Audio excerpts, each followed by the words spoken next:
diliyorum.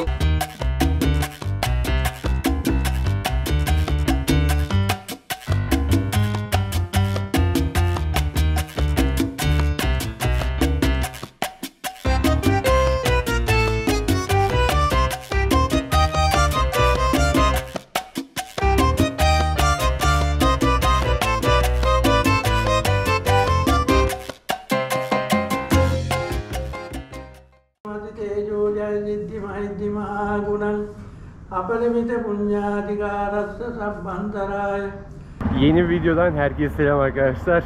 Şu anda Mirissa'dayız. Yolculuğumuz Unavot'una olacak. Mirissa'da kaldığımız otelden çıktık. Kanalımda Mirissa videosu var, mutlaka göz atın. Harika bir video oldu. Kaldığımız yerleri, gezdiğimiz yerleri ve yediğimiz yemekleri, her şeyi her ayrıntısına kadar gösterdim burada arkadaşlar. Şimdi Mirissa'dan 30 km uzaklıktaki Unavotuna şehrine gidiyoruz. Bakalım orada bizi neler bekliyor. Sri Lanka'da dolu dolu 2 hafta geçirdik ve bir hafta daha seyahatimize devam edeceğiz. Felaket bir sıcak var. Çantalarımız da böyle. Ve Sri Lanka'da seyahatlerimiz boyunca her zaman buranın otobüslerini kullandık arkadaşlar. Yine tekrar lokal insanların kullandığı otobüse bineceğiz. Unavotuna'ya öyle geçeceğiz bugün.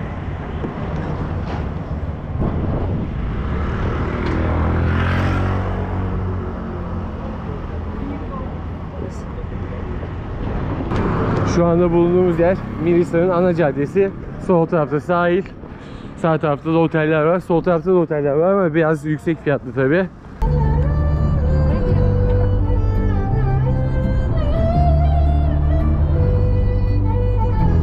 Ve an itibariyle Unavotuda'dayız. Otelimize de geldik çünkü otobüs durağının hemen yanındaydı. Otobüse indiğimiz gibi otele vardık arkadaşlar. Şöyle AVN Homestay diye bir yerde kalacağız.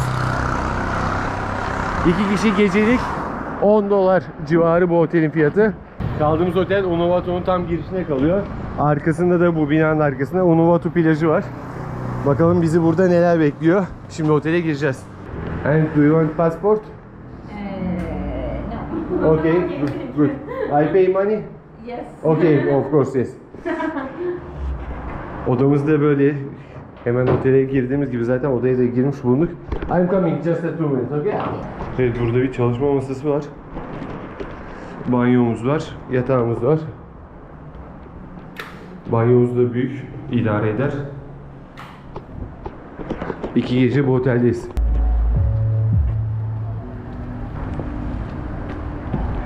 Otele girdiğimiz gibi çıktık. Çünkü buranın çok güzel sahilleri varmış arkadaşlar. İlk durağımız Unavotuna Beach olacak. Ardından da Turtle Beach'e geçeceğiz. Hava felaket sıcak. 30 derece gösteriyor ama hisseden 35-36'ymış. Ve şu anda hemen otelin karşısından sokağa girdik ve sahile gidiyoruz. Gezimizin sonunda da Sri Lanka'nın güneyini %70 kadar görmüş olacağız. Diğer videoma da YouTube'dan bakabilirsiniz arkadaşlar. Kanalımda birçok Sri Lanka videosu var.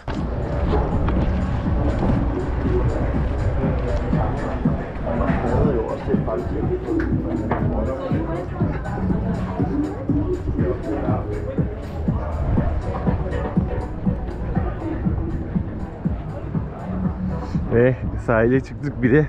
Sadece 5 dakika yürüdük.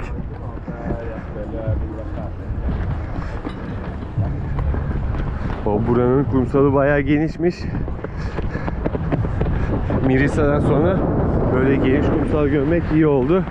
Çünkü Mirissa'da arkadaşlar böyle geniş kumsal olmuyor. Sadece şu kadar bir dar bir kumsal var. Onun dışında hemen zaten şezlonglar başlıyordu. Fakat burası çok daha farklı. Sri Lanka'nın her yerinde farklı bir plaj görüyoruz.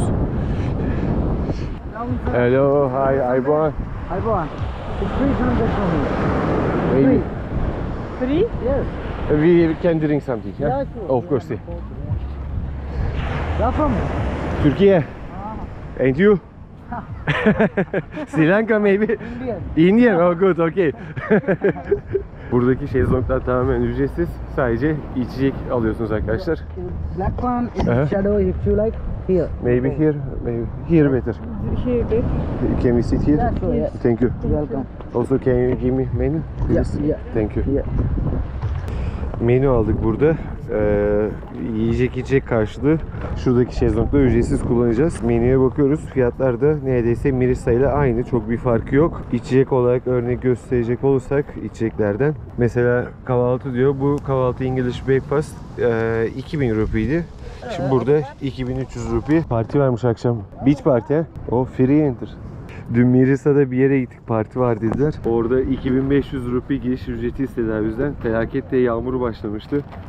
Saçma saçma muhabbetler de oluyor ve otobüste gelirken bizden 3 katı hatta 4 katı para istedi arkadaşlar. Lokal otobüslerde bazen sizi kazıklayabiliyor. Buna da dikkat edin. Maksimum 150-200 rupi civarı en uzun yolun ücreti Sri Lanka'da yerel halkın kullandığı otobüsler. Ve kahvemizi sodamızı içtik burada. 1300 rupi hesap ödedik. Şezlong'u da kullandık. Mirissa'ya göre çok daha sessiz sakin kalıyor bu plaj. Şimdi de Turtle Beach'e geçeceğiz. Bu sefer belki kaplumbağaları göreceğiz orada. Thank you, bye bye. Thank you, sir. Bye bye. Thank you.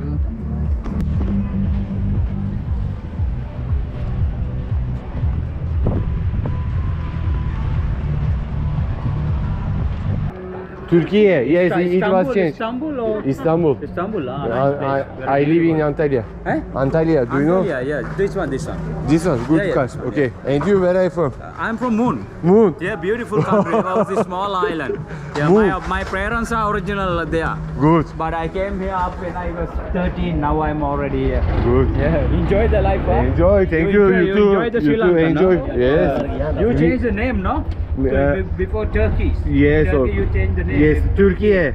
Turkey Yes. was a nice You name. know. Yes. I'm studied about the country. It's a beautiful country. Really? Yeah, I like the language. It was always beautiful. Yeah. I'm really happy you come and enjoy Thank you the so Sri much. Lanka, Thank yeah. you. We really appreciate you have been here. We could have a foreign income to Sri Lanka. First, say everyone to come and Sri Lanka. I will okay? say yes. Yeah, Yes. I good record luck, my now. friend. We Yes. charge him 400 very Thank good you. price. Goodbye. Enjoy. Bye.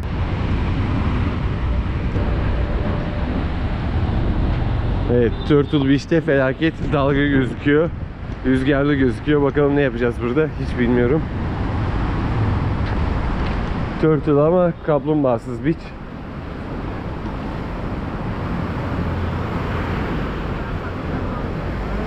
Hayvan.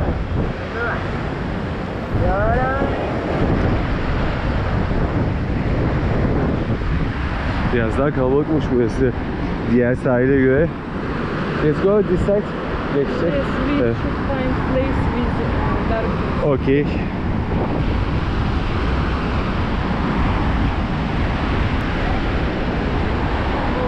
Yo, felaket bir rüzgar var burada arkadaşlar.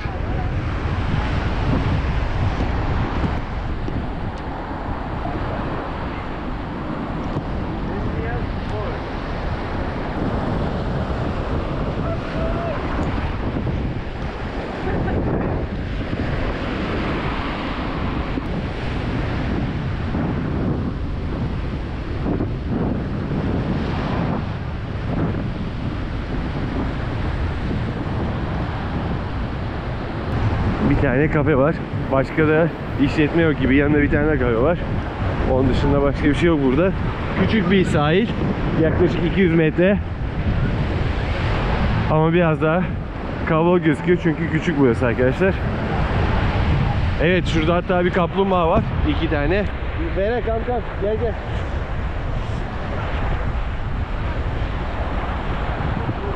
Bakın kaplumbağaların boyutuna 2 tane varmış şurada kaplumbağa.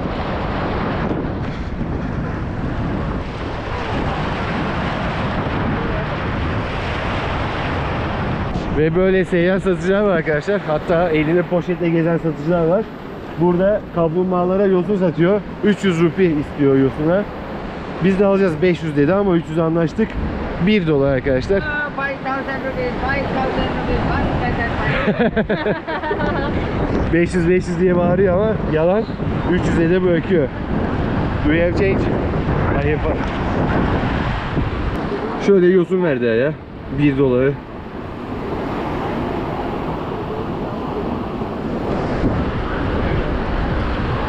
Deneyelim bakalım.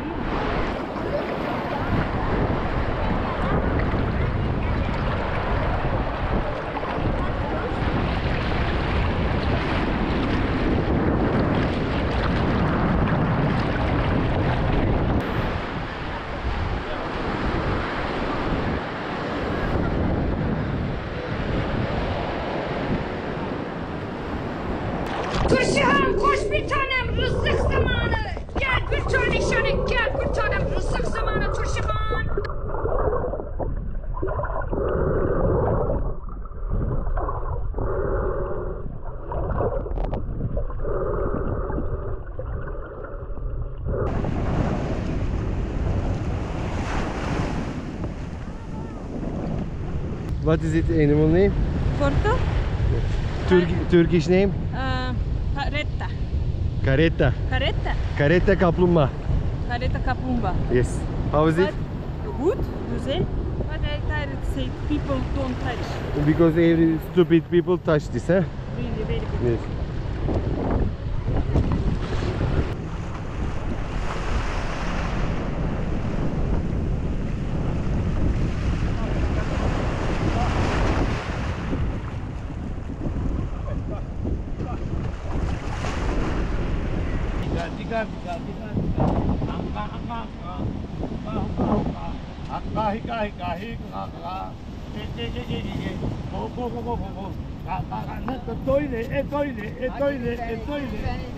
Videonun başına bahsetmiştim. Gez baltacıyla tanıştım diye Ella'da. Şurada sahildeyken de kendisi karşıma çıktı. Zaten konuşuyoruz gün içinde ama burada olduğundan kesinlikle haberim yoktu. Burada o da arkadaşıyla dinleniyormuş. Güzel havanın, okyanusun tadını çıkarmaya gelmiş.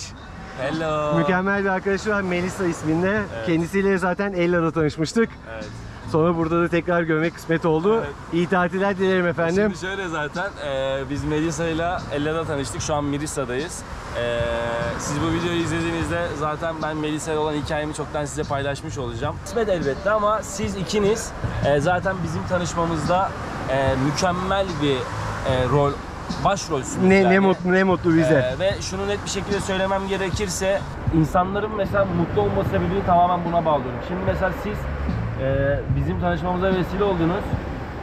Ben elimi açıp size dua etmeme gerek yok. Zaten içsel olarak ben zaten size onu gönderdiğim zaman bu da size yansıyor. Eyvallah. Ama ben size o gün ne demiştim? Sizlerin bana çok büyük bir şey yaptınız, enerji verdiniz. Benim için de öyle oldu canım, kesinlikle. Ben o gün gerçekten gidemedim yani. Ella'dan çıkamadım. Ve dönerken benim şimdi paylaşacağım videoda da var mesela. Şey diyorum videoda. Burada bir şey var. Beni çeken çekiyor bir şey seni var. değil mi? Aynen. Bakalım burada bir şey olacak dedim. O akşam ben Melisa ile karşılaştım. Doğrudur. Melisa Hanım da Danimarka vatandaşı ama babası Türk. Annesi Danimarkalı. Az biraz Türkçe biliyor musun? Biraz. Ne kadar biliyorsun biraz? Nasılsın? İyi misin? İyiyim, merhaba. And you tell me. Yeah. Seni seviyorum. Oh, good. You can say every time, anlamadım. Anlamadım. Okay, it's Turkish fine. Vera da biraz Türkçe biliyor. Melisa da. Öyle mükemmel bir arkadaşla da vesile olduk burada. Gözlerimizle şahit olduk. Evet. Umarım bu arkadaşlık devam eder. Umarım birlikte çok daha fazla seyahat edersiniz ve farklı ülkelerde bulunursunuz. Kanala abone olun lütfen. Yarın da buradayız. Ertesi gün büyük ihtimal terk ederiz burasını. Burası bu kadar, bununla ibaret değil mi? Zaten. Aynen. Sonra bakacağız. Aldım zaten bugün Melisa için. Oradan buraya çünkü başka gelemezdim yani. Değil mi?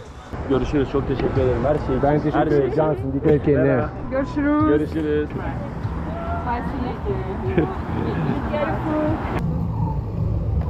Ve şehir merkezine ulaştık arkadaşlar. Burası biraz daha merkez kalıyor belli sokaklarından. Kuyumcusundan tutun döviz bürosuna kadar birçok restoran burada bulunuyormuş. Buradan bir restoran seçeceğiz ve bir tanesine oturacağız biz de. Valla Sri Lanka'da 3 öğün yemek yiyoruz. Sabah erken kalkıyoruz. 9-10 civarı bir kahvaltı ediyoruz. Öğleden sonra 2-3 gibi öğlen yemeği ve akşam yemeği 7-8. Çok acıkıyoruz çünkü çok efor sarf ediyoruz burada. Uluwatu'da gördüğümüz turistlerin %90'ı Rus arkadaşlar. Bakın tabelalar falan hep Rusça arkadaşlar. Rusça, İngilizce.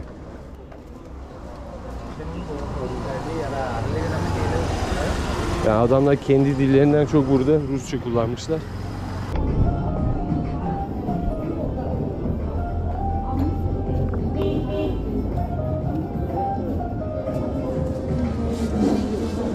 Genelde içecek ağırlıklı burası da. Evet, herkes tatlı falan yiyor. Kafe tarzındaymış aslında. Sadece burger var. Deniz ürünlerinden 3 çeşit var. Bir de kase diyor. Karışık humus falan. Heh. Burası arkadaşlar kafeteryaymış. Güzel bir yer aslında.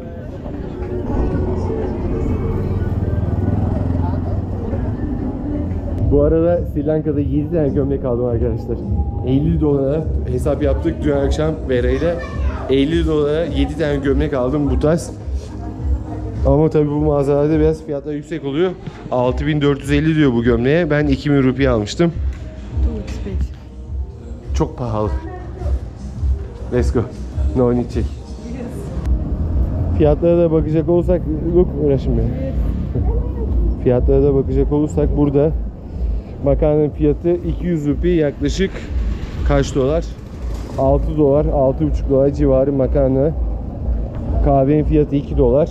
Onun dışında başka kahvaltı 6 dolar. Burası da bir kafe. Buraya geçelim. Fazla da dolaşmaya gerek yok. Sri Lanka'nın her yerinde neredeyse yiyecekler aynı arkadaşlar. Kotu, buranın geleneksel yemeği. Roti katıyorlar içine.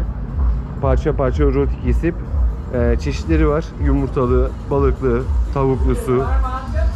Roti zaten gittiğiniz her restoranda mevcut. Omlet, burger. Genelde çok bir fark yok yemekler arasında. Vera içecek söyledi 2 dolara. Banana lime diye geçiyor ismi. Muz ve lime limonu kullanılmış içine. Muz püresi gibi ama mükemmel bir tadı var arkadaşlar. Ekşi bir tadı var aynı zamanda. Böyle kocaman bir bardakta geldi. 2 dolar bunun fiyatı. Ben genelde kola söylüyorum. Ya da sıkma meyve suyu söylüyorum gittiğim yerlerde. Bunun da fiyatı 1,5 dolar. Ve hamburgerimiz geldi. Ben böyle vegetable hamburger söyledim. Yumurtalı, soğanlı, domatesli, salatalı, marullu bir hamburger arkadaşlar. Vegetable. Vera da karidesli hamburger söyledi. Gayet güzel gözüküyor. Hesabımızı verdik. 5060 rupi arkadaşlar. 17 dolar. 2 kişinin öğlen yemeği. Ve kasabada yürüyüşümüz tam gaz devam ediyor. Bakalım. Vera da haritadan bakıyor gidecek yerde. Bir mağaza izleme noktası buldu yine. Oraya gidebiliriz. 17 dakika diyor. Yürüme mesafesi. Evet. Biraz sessiz sakin bir kasaba. Mirisa'dan sonra çok sarmayacak sizi muhtemelen buraya gelseniz ama daha huzurlu, daha böyle dinlenmeli bir kasaba. Şurada da hemen yanımızda plaj varmış zaten.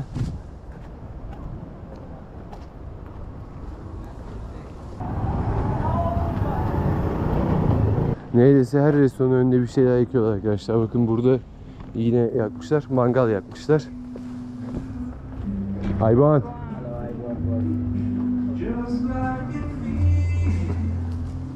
Bakın burada da bir otel var. Ne güzel yeşillikler arasında bir otel. Ormanın içinde gibi adeta. Bahçesi çok güzel gözüküyor. Sri Lanka'da günlerimiz güzel geçiyor arkadaşlar. Genel olarak Sri Lanka'dan memnun kaldım. Özellikle yiyecek konusunda felaket memnun kaldım. Ben buraya gelmeden önce dedim kilo veririm, biraz zayıflarım. Göbeğim biraz eğri ama tam aksi daha fazla kilo alıyorum. O kadar yürümeme, o kadar enerji sarf etmeme rağmen felaket yemek yiyoruz. Ama hiç kilo kaybı yaşamadım. Her gün kilometrelerce yürümemize rağmen hiç kilo vermedim. Tam aksi gidiyor şu an. Valla Sri Lanka yemeklerini çok sevdim arkadaşlar. Gerçekten çok lezzetli yemekler yapıyorlar. Mağaza izleme noktasına doğru yola çıktık biz. Biraz da sahilden geçeceğiz sanırım. Havada kapadı gibi ama sahilde hala insan var bayağı. Mağaza izleme noktası da şurada gözüküyor, ileride gözüküyor. Bakın Uluwatular sahili de baştan aşağı şöyle gözüküyor. Burası bitiyor arkadaşlar. Gündüz de şu noktalarda bir yerdeydik biz. Turtle Beach'te daha ileride 2 kilometre uzaklıkta buraya. Tam 2 kilometre mesafe var. Kaplumbağaları görmek isterseniz.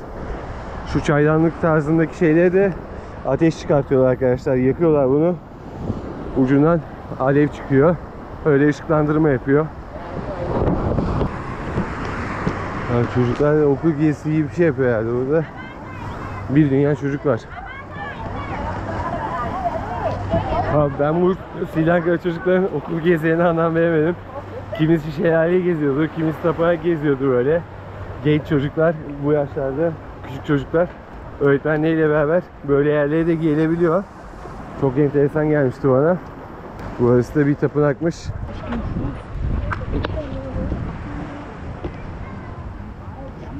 Tapınağın içinden geçeceğiz arkadaşlar. Ve her tapınağa girişte Tayland'da da Sri Lanka'da da herhangi bir Asya ülkesindeki tapınağa girerken mutlaka ayakkabınızı çıkartıyorsunuz. Zaten tapınağın girişine de yazıyor orada. Ayakkabınızı mutlaka terliğinizi çıkarın diye. Herkes burada yalın ayak yürüyor arkadaşlar. Bilginiz olsun. Bizim dinimizde de biliyorsunuz camiye ayakkabıyla terlikle girilmiyor. Vella Devalaya isimli bir tapınak arkadaşlar burası. Budist tapınağı. Buradan sahilden yürüdüğünüzde buraya geliyorsunuz. Birkaç merdiven çıkmanız gerekiyor tabi. Ve geldiğimiz yerde Unavatula'nın manzara izleme noktası arkadaşlar. Manzaramız da böyle. Bu da diğer yol arkadaşlar. Buraya ulaşmak için dışarıdan da plajın gerisindeki yoldan da çıkabilirsiniz.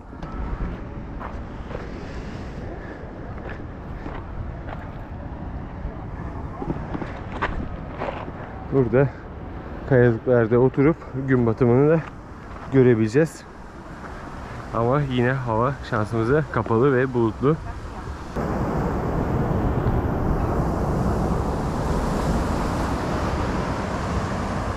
Budist tapınağına geldik arkadaşlar. Yolumuzun üstünde. Ayban. Ayban.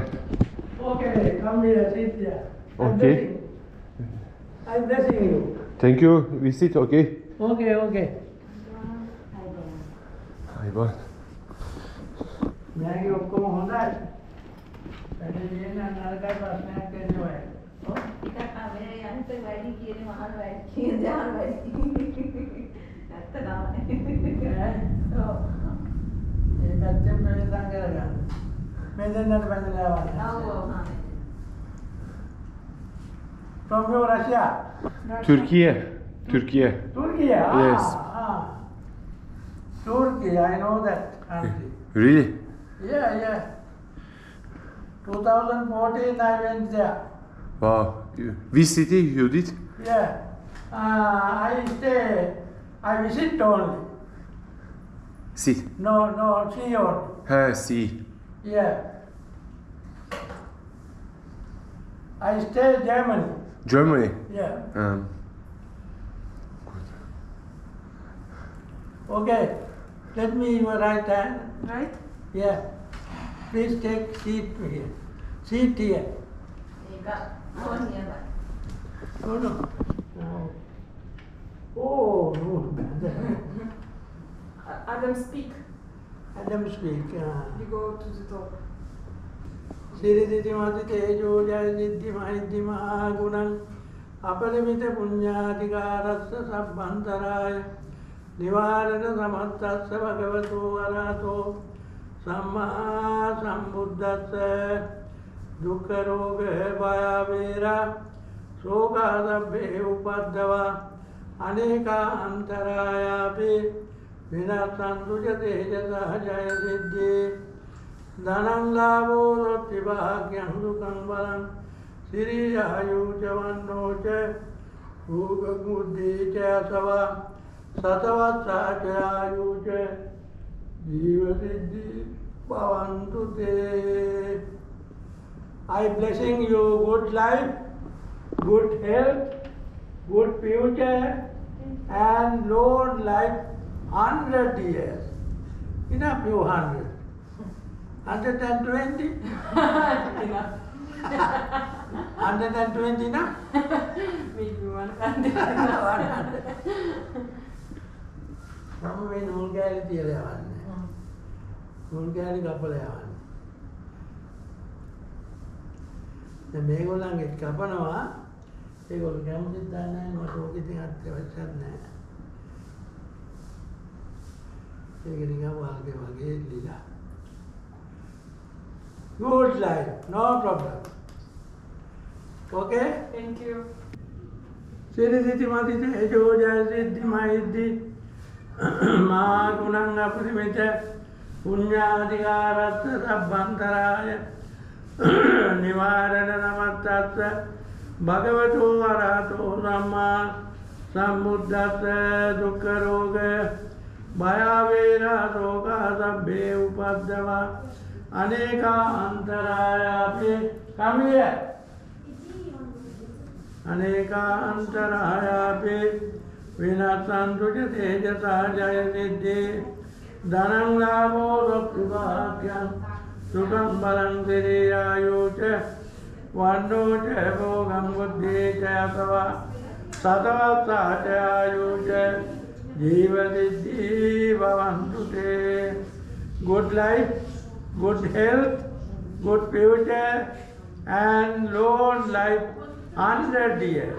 Thank you so much. Enough to 100. Yes, of course enough. 90 enough. What I will do 10 years without you? I will wait you. Understand? Some people no like 100. Yes. I tell them 120. Thank you so much. He will bore it without me. Some person like that. Yes. Okay, good Thank you life. so much. Thank you. Okay, good life. Thank you so much. You too also. Bye. Yeah. Arkadaşlar bize uzun ömür, güzel bir hayat diledi. Hatıra olarak bilekliği taktım. Bunun inanç... Haydi bismillah. Bu ne ya?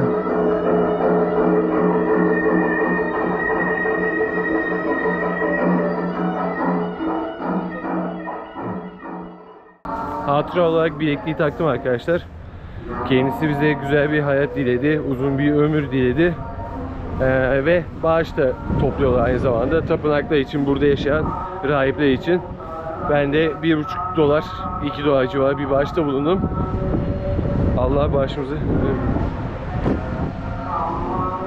Ve sahile geri döndük. Sahilde de böyle rengarenk ışıklar yakmışlar. Akşam yemeği için tabii her plaj hazırlık yapıyor. Biz de biraz yürüyeceğiz buradan, daha sonra markete gidip erkenden otelimize gideceğiz. Bu gece dışarı çıkmayı düşünmüyoruz. Hala denize, okyanusa girenler var. Deniz diyorum. Hello, Ayboğan. Namaste. Namaste, namaste. You know Namaste Hindi? Yes, like namaste, like hi. Yes. It is Indian. Indian, yes. One is Sri Lanka. Yes, namaste Indian. Merhaba Turkish. Merhaba. Herba? Merhaba. Merhaba. Merhaba, yes. Do you know Russian? Привет. Привет, I know. Yes, it's similar. Привет, как дела? A little bit I know. Super. Okay. Where are you from? Türkiye. Turkey. She's my wife, Russia. Right, you. Thank you. Do svidaniya. Paka. Bu sahilde de yürümeye pek yer yok. Ben hala ayakkabıyla yürüyorum çünkü sonra bunları yıkamakla uğraşamayacağım. Şuradaki kafede bir şeyler içeceğiz arkadaşlar. Daha sonra da markete gidip otele geçeceğiz. Günü kapatacağız.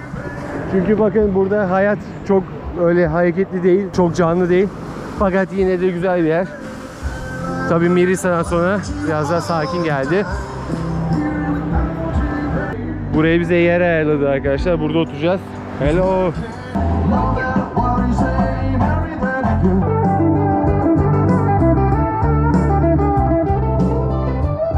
Unavatula sokaklarında incin top oynuyor arkadaşlar. Dönüş yoluna geçtik, otelimize dönüyoruz. Canlı müzik dinledik biraz. Böyle mekanlarda canlı müzik parası almıyorlar ama gittiğimiz her mekanda %10 servis ücreti arkadaşlar. Sadece bir önceki videomda Mirissa'da bir restoran bulduk. Çok güzeldi, harikaydı. Orada servis ücreti almıyorlardı ama çoğu yerde neredeyse %90'ında Sri Lanka'nın böyle turistik yerlerinde %10 servis ücreti ekliyorlar. Yarın da Galya'ya gideceğiz arkadaşlar. Yarın gece de burada kalacağız ama günübirlik Galya'ya gidip geleceğiz. Orasını da göreceğiz sahil kesiminde. Şu anda saat burada 7:45 geçiyor. Biraz daha hareketlendi diyebiliriz bu cadde. Öyle canlı müzik yapan yerler sahilde kalıyor. Birkaç yer daha vardı. Buralarda restoranlar.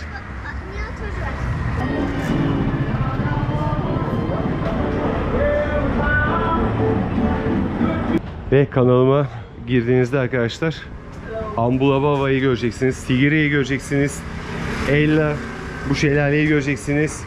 Kendi'yi gezdik, Kendi'den kısa bir videom var. Sri Lanka'nın gidilmesi gereken her yerine gittik sayılır. Bir de kuzeyine çıkmadık arkadaşlar. Kuzeyine de artık seneye çıkacağız. Ama caddeye de çıktık şu an.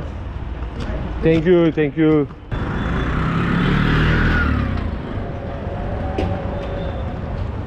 Burası da bakkal gibi bir manav. 1 kilo mango 850 rupi burada.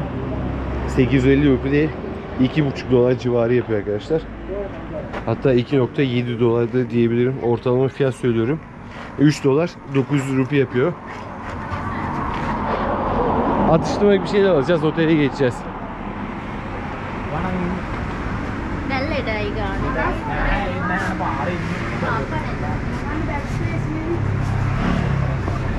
Nescafe. Nescafe. Evet. İstiyor musun? İstemiyorum. Tamam. I will drink some. Ay close. Be careful. Ayboğan.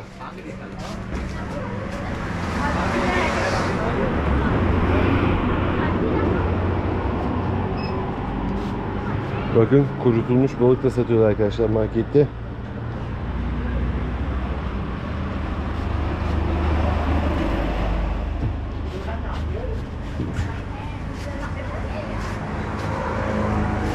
Bisküvi bir şeyler bakıyorum da. Bunu yemiştik kafede. Oturduğumuz kafede bunu vermişler. Çok güzeldi tadı. Şimdi Vera'ya göstereceğim. Şaşıracak. I know. What is it? You don't know? Maybe they were right. Maybe. Eksi milk. Çok değişik bir şey var burada arkadaşlar. 120 rupiymiş. Deneyelim. %100 natural diyor. Sağlıklı diyor. Okay, we try together. No. Oh. Antep fıstığı var burada. 100 gramı 3 dolar arkadaşlar. Tabii biraz daha büyük bizim ülkemizdekine göre. Kurutulmuş ananas var. Bunun da fiyatı 1505 dolar. Buranın Doritos arkadaşlar bakın. Mexicorn 1375 rupi. 4 dolar civarı. Ve kokonat cips. Çok enteresan. 595 rupiymiş büyük olan 2 dolar. Küçük olan da 640. Bu farklı galiba biraz daha, evet.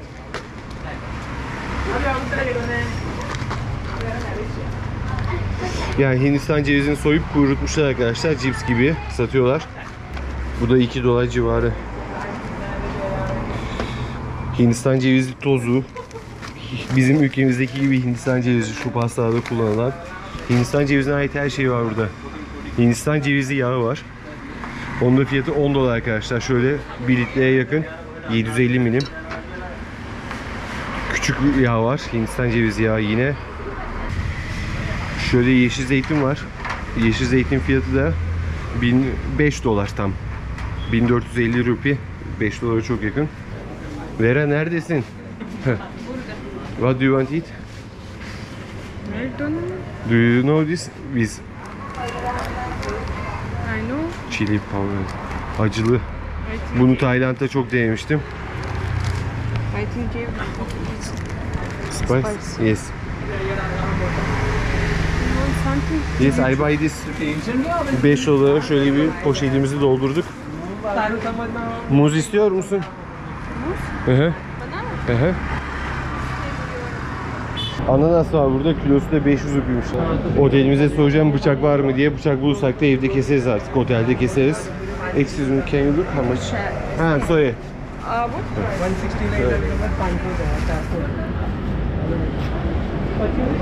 Tartın başında burada birisi var. Tartıp fişi kasaya vereceğiz. Aynı büyük marketlerde olduğu gibi sistem var.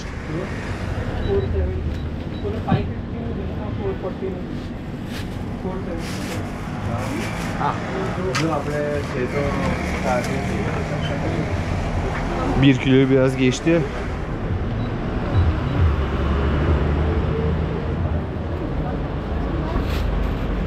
$557 rupi, 2 dolara yakın arkadaşlar bunun fiyatı. Bakalım ananasımız nasıl çıkacak arkadaşlar. Hemen kesmeye başlıyoruz.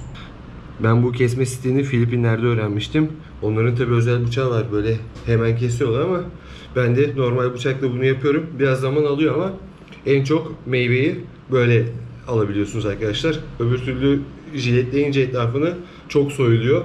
Sadece şu tomurcuk çıkardığı yerler var küçük küçük. Onları böyle kestiğinizde az önceki gibi daha çok meyveye ulaşabiliyorsunuz. Şimdi de tadına bakacağız.